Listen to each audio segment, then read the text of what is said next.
Ang pagsali ng mamamayang botante sa isang malinis na eleksyon ay mahalagang instrumento ng pagbabago. Ito ang kahulugan ng demokrasya. Pero, paano makakamit ang tunay na kahulugan ng demokrasya kapag ang mga botante ay naiimpluwensyahan pa ng patronage politics at popularity syndrome? Kung sa bagay, umuunlad naman raw ang kamulatan ng Pinoy kahit kaunti. Batay sa voter behavior updates noong 2003, ang mga botanteng Pinoy ay pumipili ng kandidato batay sa serbisyong maibibigay ng kandidato, political machinery at magigimik na campaign strategies, popularidad, at pagsuporta sa kandidato ng isang influential organization gaya ng simbahan.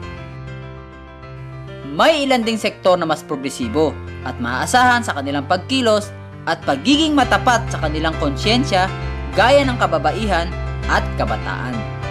Actually, yung first-time voters, 2000 siya nag-start. Tapos, dahil nakita na maraming mga kabataan nga na hindi makapagpa-register, tapos mahirap talaga yung access ng pagpaparegister. Late 2000, 4.5 million yung mga youth na disenfranchised. So, nakita namin yung pangangailangan na talagang kami mismo, mga kabataan, yung mag-advocate, mag-push talaga ng registration drive. Yung unang registration Voters drive. education is now a requirement of the two components of the NSTP. That is the literacy and the civic welfare and training service.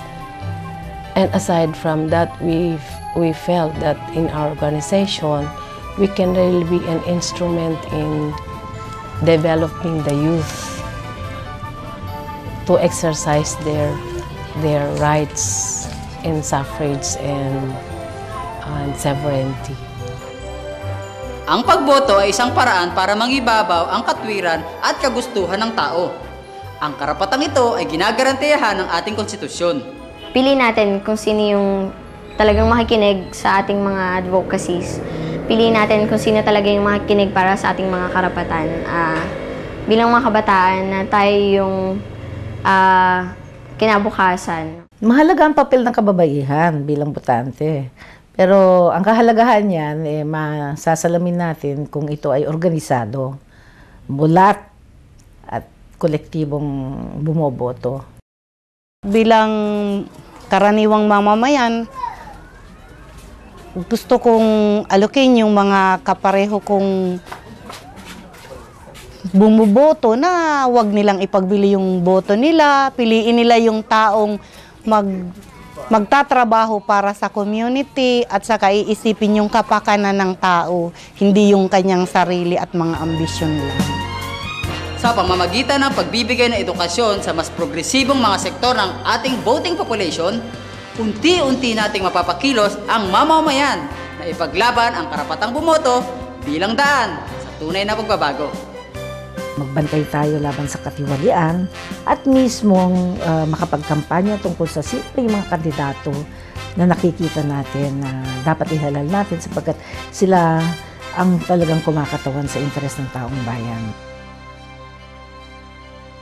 To our students, we encourage them to give their strong support to the voters' education, for we believe that our students are a great instrument in the development of our community, especially in protecting your rights of sovereignty and suffrage. Mag-register tayo, bumoto tayo, tapos let's all transform all the things na hindi natin gusto sa ating society.